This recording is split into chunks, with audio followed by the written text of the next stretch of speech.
the people who work in the prison system would have another, and I think it's up to people to decide where the truth is.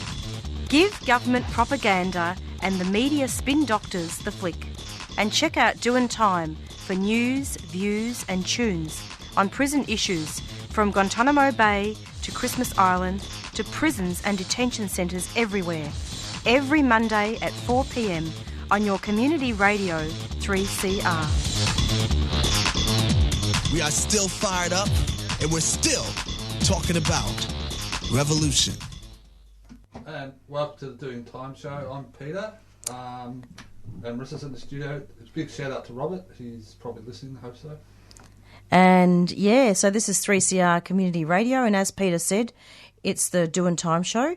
And the website for 3CR, there's live streaming, www.3cr.org.au. Now, before we actually talk about the show and what's coming up, we just wanted to formally thank everybody that has donated to 3CR Radiothon, and we'd like to thank people that have donated to the Doing Time show. We actually met our target, and thank you very much indeed for that. It's approximately 4:01, and coming up on the show today is a broadcast on the intervention, and let me explain what that means. 10 years of Australia's shame. 10 years ago, the Howard government imposed the Northern Territory intervention on thousands of Aboriginal people. In the absence of prior consultation, the Commonwealth imposed income management, seized control of Aboriginal lands and suspended the Racial Discrimination Act.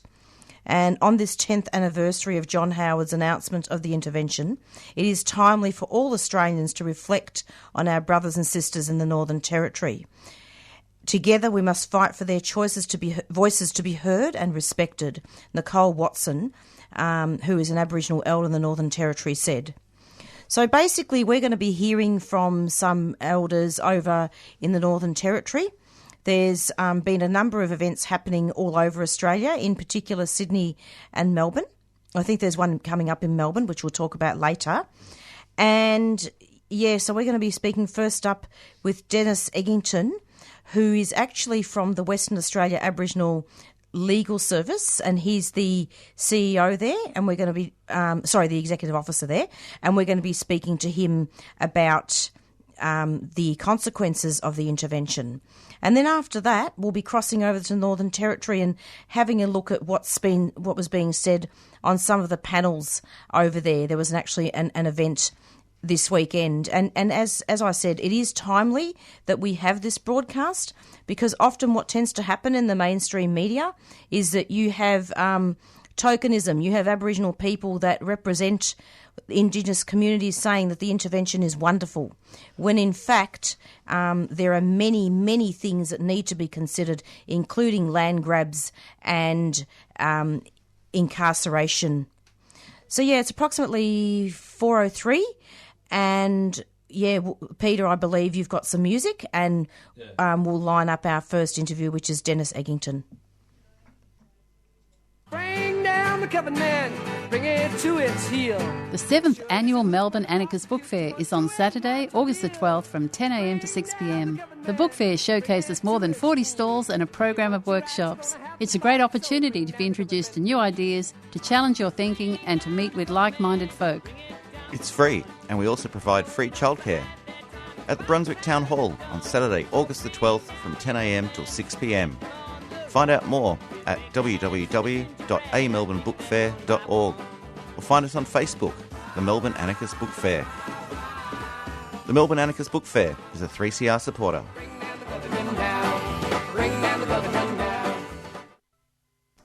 And that was Silent Screams by Bridget Handley from the Edge of Silence CD. We'll just go to another announcement.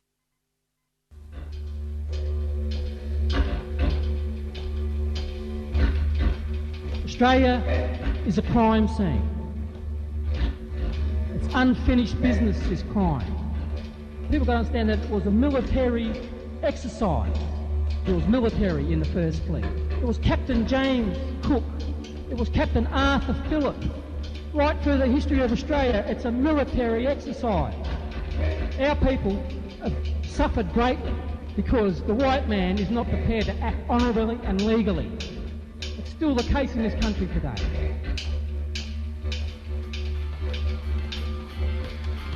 This is 3CR.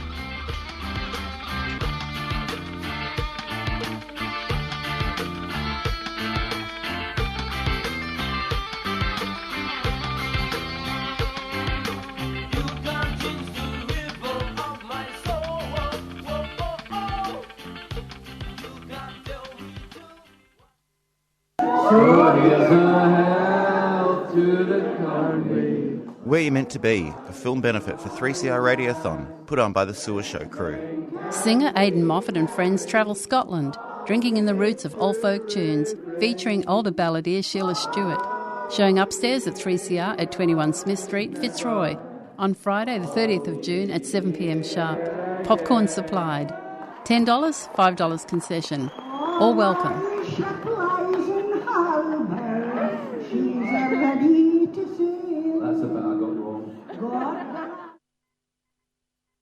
And you're with 3CR 855 AM or www.3cr.org.au. We'll just go to another track. We're trying to get on to the next interview. This is Stand Strong by Young Warriors.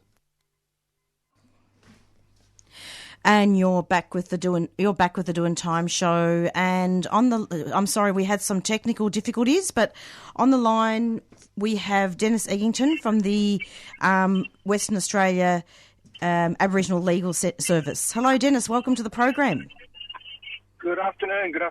Good afternoon. It's so lovely to have you. Peter and I are here in the studio. How you going, Pete? Good. How are you? Yeah. Good, mate. And Marissa, I'm always very honoured to come on the show and have a yarn with you. It's great. It's a great network that we've got with our Indigenous radio, and you mob do a wonderful, wonderful job. So I'm very honoured to be on. Thank you, and we're so happy to have you after a very long absence from our show. But Dennis, you are aware that it's the 10-year anniversary of the so-called intervention, which now they're calling Stronger Futures.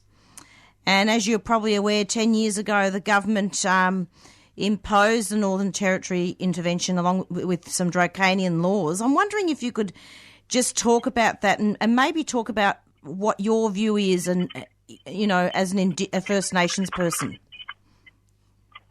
Well, one thing is that the social media has been very active in the last week or so. When I was really enthused and happy to see that lots of people, particularly Northern Territory mob, banding together and running different types of activities and bringing a lot of attention on the terrible parts of the intervention. And when I say that, I'm probably struggling to find anything good about it, but I guess some communities got some things out of it as far as infrastructure and a house or two and maybe some roads fixed up and stuff. But I was very happy to see that there's a national agenda about letting people know exactly what it's meant for those people living under the intervention, and through that process, the world will know what John Howard and his government and successive governments have done to those people in the Northern Territory. I mean, I would think that most of the communities now that have the cashless cards, that grew out of the intervention. So there's lots of these horrible little creatures that have come from the intervention. So yeah, look, I'm truly well aware of it. 10 years seem to have gone that quick. It's unbelievable that it was 10 years ago. My personal opinion was, and I remember for the first 3 or 4 years, I had grown men walk to me and say, "I need to see you, brother. I need to talk to you." And I said, "What's wrong?" And they said, "I'm a Christian man, but I pray to God, and why did he why did he bring me onto this earth as a black man to suffer all of this criticism and be made out that I'm a pedophile and that I mess with kids? Time and time again, I had so many different Aboriginal men come into me. So the intervention, while focused on the Northern Territory, had a devastating effect on our men who were all labelled by society as being child abusers, women bashers and pedophiles. And, that's so far from the truth. I would have thought bringing in doctors and nurses and teachers and counsellors and all those sorts of professional support that our communities need would have been much better than rolling the bloody army in there and building fences around managers or the intervention managers' homes and all kinds of craziness. And it'll be interesting to see the snapshot on what the Territory is like after 10 years and what if any, positive effects the interventions had, Marissa and Pete. Yeah, I mean, from what I have seen and from what a lot of the elders that I've spoken to over the years, and I've done some quite extensive interviewing, not just on this show, but I used to also do the Current Affairs breakfast show on 3CR. And yep. I'm sorry, but there don't seem to be very many positives, Dennis. I mean, from what I have heard from Aboriginal people, they feel that it's been an invasion in terms of the fact that there's been incarceration, youth detention, child removal, suicide, self-harm's increased at quite an alarming rate. And there's also been a lot of defunding and closure, hasn't there, of the lands, and Aboriginal people having to be moved to towns because, they've been kicked off their land because of the lack of all the government funding that's been taken away. It's a mess. Well, no. Your observation and what people are telling you is exactly what I've been hearing. I've been to the Territory a number of times, and of course, there was a time where I had, at our National Legal Service meetings, we were getting information directly from people in the Northern Territory, and it wasn't just the people who had to line up in special lines and feel really alienated in their own country and discriminated against to get groceries and living stuff, but the growing numbers of Wadjulas, non-Aboriginal people that were walking around in the big towns with little black kids. So, it was a grab on our land, a grab on our kids, and I liken it to a war crime, and I think that John Howard, the Minister of the day, I forget his name at the moment. Malcolm Turnbull. No, not Malcolm Turnbull. The Minister for Aboriginal Affairs, Mel Bruff. That's it. Yeah. And some of those departmental people who, and look, I'll say it how it is. I know that a lot of people were very upset about the authors who wrote Little Children Are Sacred, whether those authors have said recently that wasn't the outcome they wanted. That's right. It's very, very naive to think you can tell a story like that without having severe consequences. And, the thing about it, guys, and once again, I stand to be corrected, but I don't think there was any pedophile rings found and any real evidence of widespread child sexual abuse that wouldn't be much more than what's in the normal community, which is totally unacceptable. But to point to us and to try to convince the rest of Australia that we needed saving from ourselves is in my books, subtle form of genocide and a war crime as far as I'm concerned. Colonisation as well, isn't it? Yeah. As usual. Sorry, Pete, what was that? Oh, colonisation in business.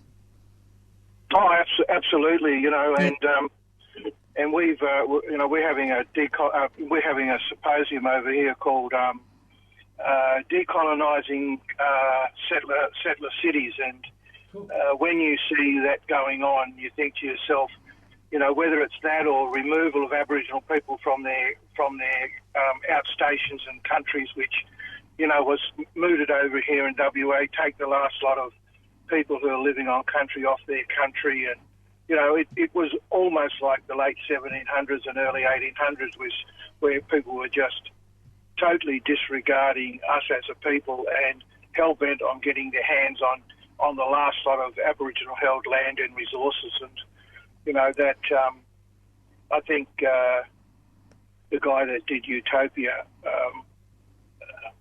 so I'm having some terrible blanks today, Melissa. That's okay. No. I know it's a granny moment for me, but... Yeah.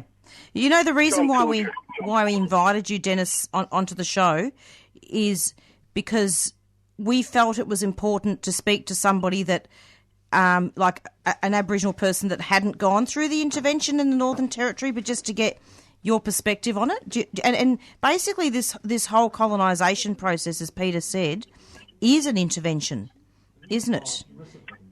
Oh, it's genocide, and it's genocide. Absolutely, it's genocide. The UN recognises now that when someone tries to completely take someone's culture away, and this was a finding from the war in the Balkans, where one side had all of their museums and all of their libraries and all of their history eroded through burning and bombing.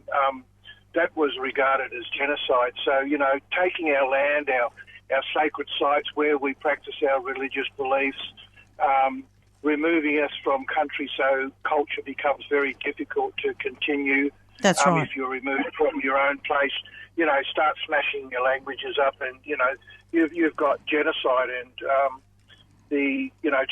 removing people from their hometowns, the intervention and all those are a form of the most severe type of colonisation. You can colonise someone's mind, but when you're actually taking them out of their cultural well-being and taking them off country is a terrible, terrible thing. Absolutely. I mean, it was, it's meant to be based on protection of women and children, but most of the billion-dollar focus has basically been towards punitive and paternalistic bureaucracies. And let me tell you this, Dennis, look, I've had people that are not allowed in my home. I won't allow people in my home who are going to make racist and derogatory comments about Aboriginal people. And I actually had one such person recently tell me that we civilised Aboriginal people, and I told him that he was on stolen land and to get out of my home.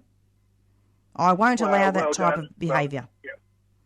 Yeah, look, that saddens me, but unfortunately that particular person is still in the majority, and that's what Absolutely. The difficult part for us is to win over 51% of the general population to understand and have a real try to educate. Empathy and educate people, because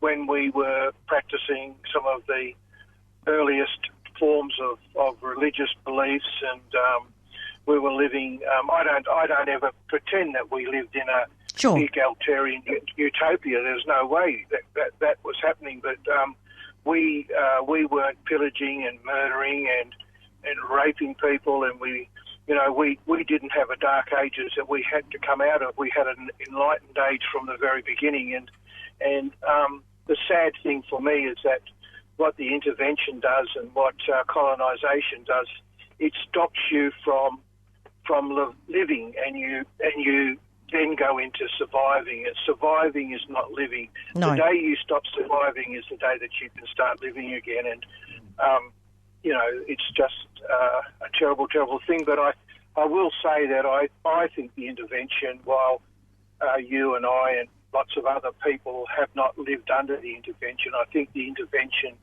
touched every single Aboriginal person in this country. Absolutely. Whether it was those men coming into my office and crying that they were on a daily basis scorned at, received, the glaring eye as if to say, I'm watching you, or, grab the little kids and cuddle them up when an Aboriginal man walked past. And seeing those little kids, even on the Swan River over here, our Derbil-Yerrigan River on Noongar Wudja, a number of times we were fishing there with my nephews and my boys, and, seeing these families come past with little Noongar kids. And so I think the intervention has had a terrible detrimental effect on all Aboriginal people in this country, and I'm glad to be able to get on your program and say that. Dennis, thanks so much for coming onto the program. Peter, we have our next interview, do we, lined up? In 5 minutes. Yeah, okay, that's great. Dennis, it's so lovely to have you on the program. And just a final question, would you say that Aboriginal deaths in custody have increased since the intervention?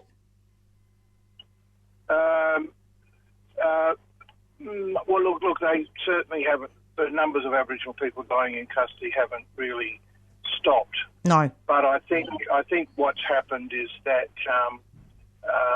a lot more people are self-harming and suiciding, and if you understand the nature of oppression, then once people get to that level of being so downtrodden and oppressed, and I don't want to sound like that's what we are, because we're not. But we're not pacifists in this. What's going on? We're fighters and we're tough and stuff. But for every person who's doing it and making it and giving it back to the systems and to the white fellas, I see 20 more people living hard in the parks, doing it really tough, and on a daily basis are struggling with addictions, mental health, and stuff like that. So, look, I just think that oppression is starting to take that circle, and that's what we've got to do. Some of our own healing in our own ways, because the self-harm and the suicide and the addiction stuff is really about the oppressor stepping out of their situation, allowing people to internalise that oppression, and we don't get a chance to talk about that or understand it, because it's all mind stuff. But I think that's right. I think that the only time that deaths in custody will go down is when this country stops bloody locking us up to the great extent they do. From socially constructed crime, from punitive types of regimes, mandatory sentencing, or and the intervention which catches people up who are doing things which the white fellow says you're not to do. So, look, we've got a long way to go, but we are survivors, and there's lots of good things happening and lots of strong people. Right. And I think the focus on the intervention will once again bring out a strength of character, and our humanity and our humility will take front stage again. And I'm proud to see our people like that. Me too. Dennis, thank you so much for coming on, and I'm sure we'll have you back shortly for future updates anyway. Thanks so much, and keep up the good work. Anytime. Thanks, see you, Pete. See you, Marissa. Thanks Take care. Bye-bye. Bye. Bye-bye. Bye. And that was Dennis Eagington, Chief Executive Officer of the WA Aboriginal Legal Service, speaking about the 10-year anniversary of the intervention, along with many other very important aspects of what's been happening to Aboriginal people. We'll just go into an announcement. Yep.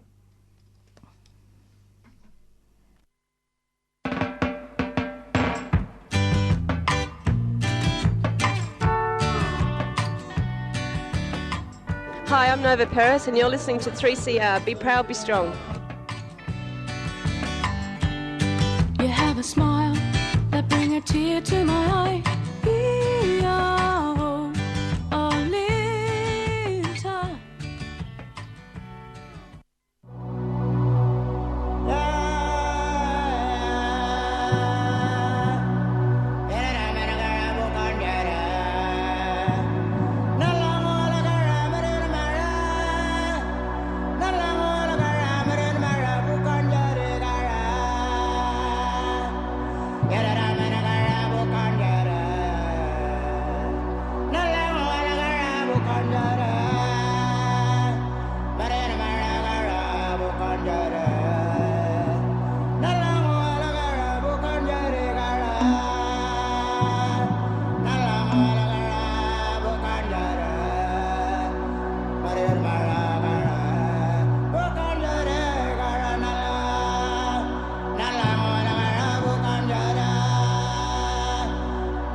I'm a hunter, me probably bush black baller. I'm a hunter, me probably bush black baller. I'm a hunter, me probably bush black baller, yeah. Hunter, when I've been kira bali baller, nama nabi di country na lowan. Where I've been grow up, and I've been gani man hunting here.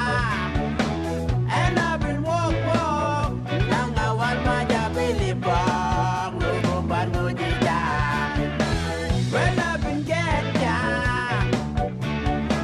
I've been gaji big one stone and jackie another water.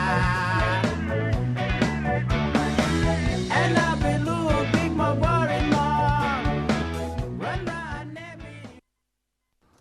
And you're with 3CR855. And yeah, we're going to be speaking now with Dylan Vuller about the intervention and some of the panels that have been happening over the Northern Territory. Hello, Dylan. It's Marissa and Peter. Welcome to the program. Thanks for having me. How you going? Hi, Dylan. How Yeah, are you? good. So 5 minutes, huh? This is going to be a pretty short interview, but Yeah. Dylan, I'm wondering if you could just tell us briefly what land you're from. I'm from South Australia, Nuttingeri tribe, but I currently live here on Arundel land in Bartua, Alice Springs.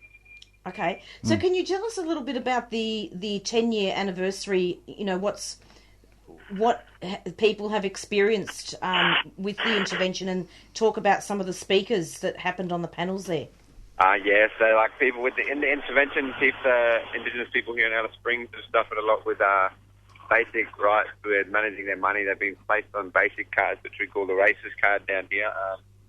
They've had signs put up in the front of their town camps saying no alcohol, no pornography, no something like that. So it's pretty much stereotype labelling.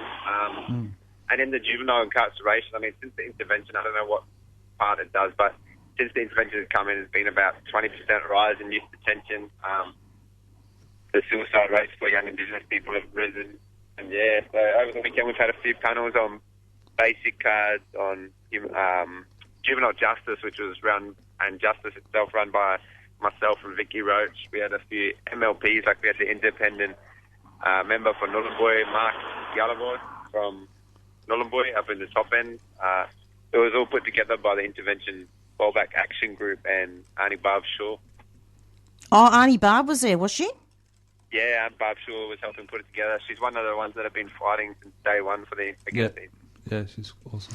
Dylan, I'm pretty certain, you probably don't remember me, but I'm pretty certain that I interviewed you with a whole bunch of elders one time on Breakfast Show.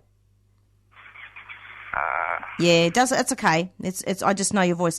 So, Dylan, what were the main issues that came out of the panel? That do you think? What do you know the main things?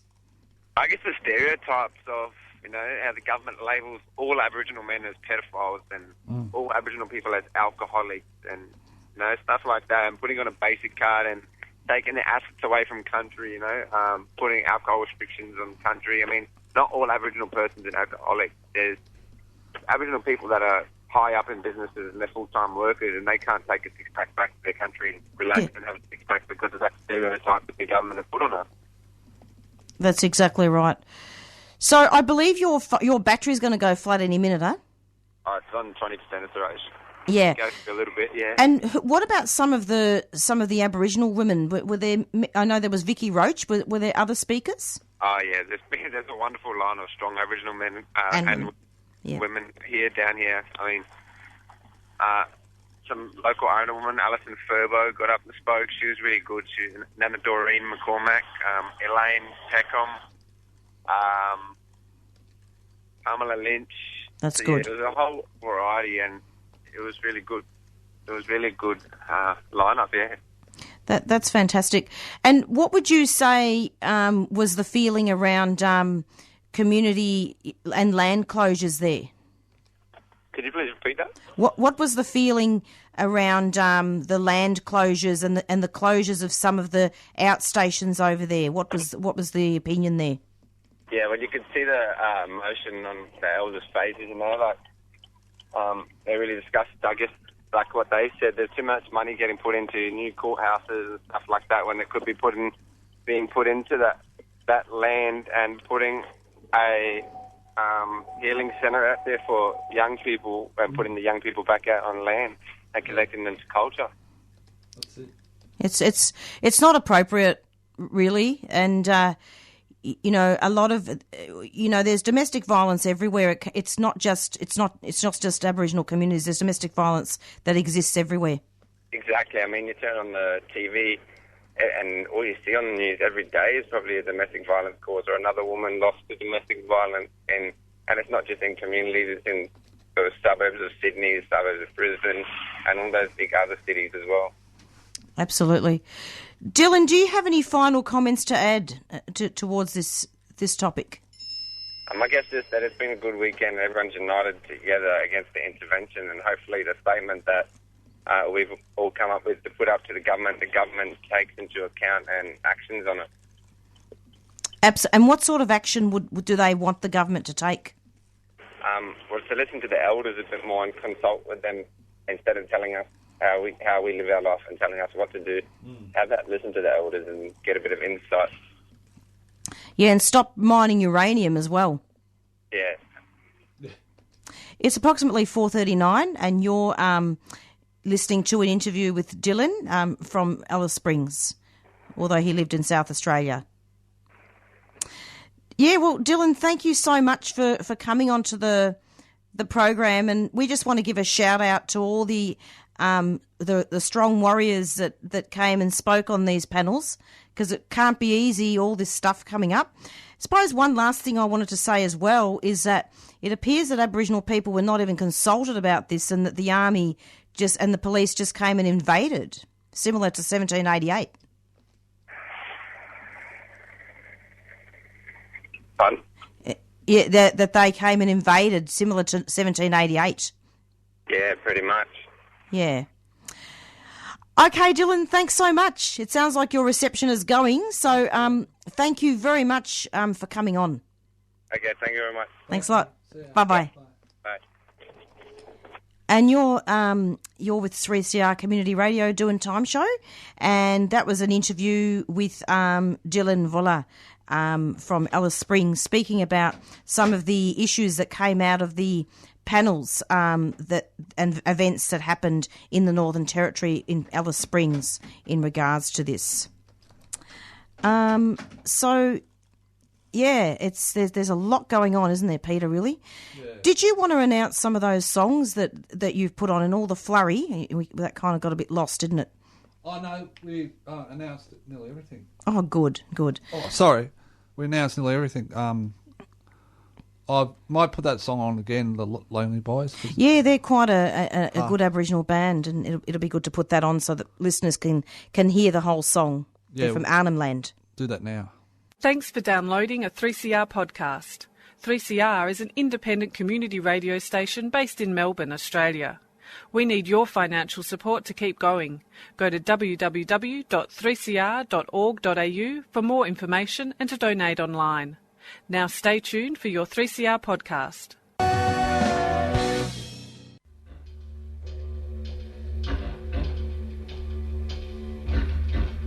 Australia is a crime scene. It's unfinished business is crime. People don't understand that it was a military exercise. It was military in the First Fleet. It was Captain James Cook. It was Captain Arthur Phillip. Right through the history of Australia, it's a military exercise. Our people have suffered greatly because the white man is not prepared to act honourably and legally. It's still the case in this country today.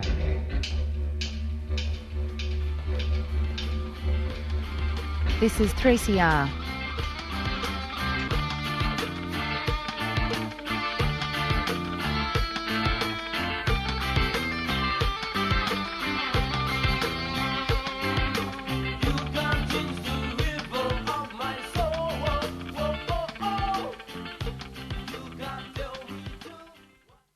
And you're back with the Doing Time show. It's approximately 4:47, and we don't have much time left for our show, but we'd like to thank our guests for coming on, that being Dennis Eggington and Dylan Voller, to speak about the intervention today. We may have Dylan back on another show at some stage. So, just wanted to read out a quick article and do a little bit of an article about the right-wing protest that happened yesterday, and there were anti-racist protesters as well. So this is a little bit of just part of an article from The Age. A knife and a knuckle buster were confiscated at opposing right-wing and anti-racist rallies held in Melbourne on Sunday. Victoria Police deployed hundreds of police to calm tensions between the groups. And it basically talks about the fact that protesters gather at Parliament House, and the Northwest Metro Commander Russell Barrett said one man was arrested for possession of a weapon and another man was held in custody for breach of the peace. Police were forced to deploy capsicum spray when a group of protesters attempted to breach a police line, he said. And this was a true blue rally. Paramedics treated 4 people for exposure to capsicum spray outside Greek restaurant Stalakidis. An anti-racist protester, Sue Munro, said police moved on their group as they were attempting to veer away from a large group of far-right protesters. And we tried to retreat, she says, and the cops just started spraying us. We did nothing to provoke this. And Miss Munro said about 50 police descended on their group, spraying about 10 to 15 people. The True Blue Crew organised march began with a rally on the steps of Parliament as left-wing protesters from No Room for Racism held a counter-protest at the same location. And Commander Barrett said he was disappointed the protesters hid their faces behind masks despite assuring police they did not want to cause trouble. He welcomed proposed changes to law flagged last month that would ban protesters from covering their faces. Now, the Doing Time show has actually done a lot of extensive coverage about this protest bill and that's coming through, and the Age newspaper just does not really understand that masks are actually put on for artistic reasons, and also because sometimes people's faces do need to be hidden due to psychological profiling that's deployed by the federal police. And the fascists. And the fascists as well, for safety. People are. Exactly. So this article, while it included a quote from a protester about the capsicum spray, has absolutely no idea of some of the impacts that this bill is going to do. So just to continue on very quickly, another quote from police: "We were disappointed that a number of protesters chose to wear facial coverings and question why they felt the need to hide their faces," he said. And given the confrontational behaviour of some protesters, we're pleased that no police or members of the public were injured. So basically, the coverage around the mainstream media emphasised a lot of the violence, but didn't actually talk a lot about the fact that fascism and right-wing groups such as True Blue and United Patriot Front, who I believe were also there, is because of economic oppression. The fact that when the economy goes down, that's when the right wingers come out, and that's when the far right wing rises. And we need to actually stop that. It's approximately 4:50 or 4:51, I believe, and we're nearing the end of our show. And just to let you know that there's quite a number. There's another event coming up in Melbourne. I actually can't find it right now, to be honest. But it's an elders talk that's happening in Melbourne. That's being organised by Concerned Australians. So do Google Concerned Australians and see where that elders talk is. It's this Thursday, the 29th of June, and that's going to be happening in the city. And it's also going to be speaking about the intervention. I believe that Jeff McMullen is actually going to be coordinating that panel. And I think Jeff McMullen also coordinated that in the Northern Territory as well. So, and there's the Beyond the Bars is coming up June the 3rd is the first live to air from one of the prisons. I haven't got we'll announce that next week, actually, Peter. Thank you for drawing attention to listeners for that, because NAIDOC Week is coming up. It's not that long away. It's a time to actually celebrate and honour Aboriginal culture. And there were quite a few differing perspectives about NAIDOC Week. And at 3CR every year, there's always live prison broadcasts from within all the prisons in Victoria. So look out for that. And yeah, it's approximately 4:53. And just very quickly, also to just another one more thing about the intervention. They also had an event in Sydney, and we may actually, if we can, air some audio for that. Yeah.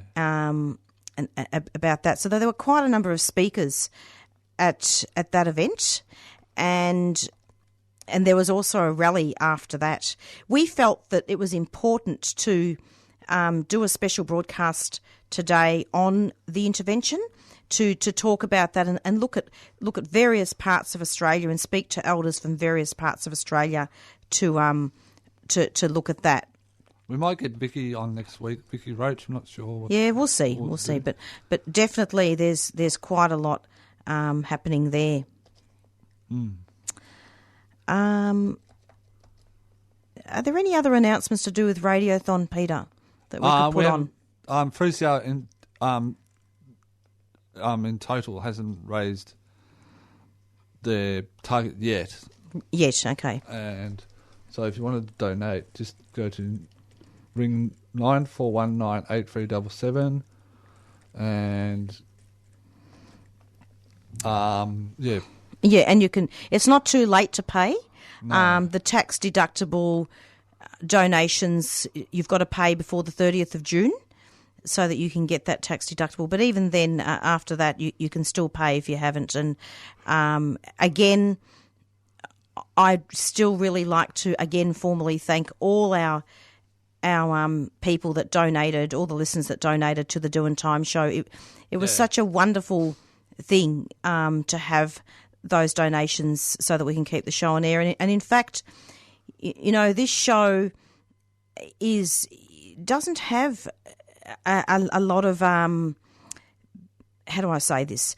It's the prison complex. The prison show is not in some ways a very trendy topic. There are a lot of people that don't like to talk about prisons, so it's always really heartening when people do donate and contribute. So thank you very, very much for that. So if you wanted to smash, if you like into smashing the state, you have to smash prisons as well. Yeah, and we need communities, not prisons, don't we? Yeah. So in a sec, we're going to be going out with our theme song, Black Fella, White Fella. But just before we do, just to quickly say that with the Sydney event, we're hoping to bring you some audio about that. Yeah, you said that. So it's goodbye from Marissa and Peter,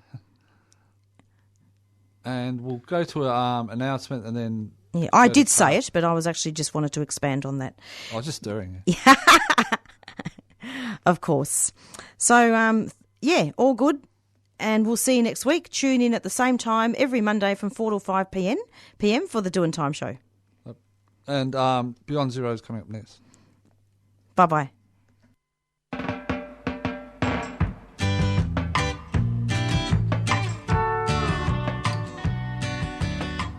Hi, I'm Nova Paris, and you're listening to 3CR. Be proud, be strong. You have a smile that brings a tear to my eye.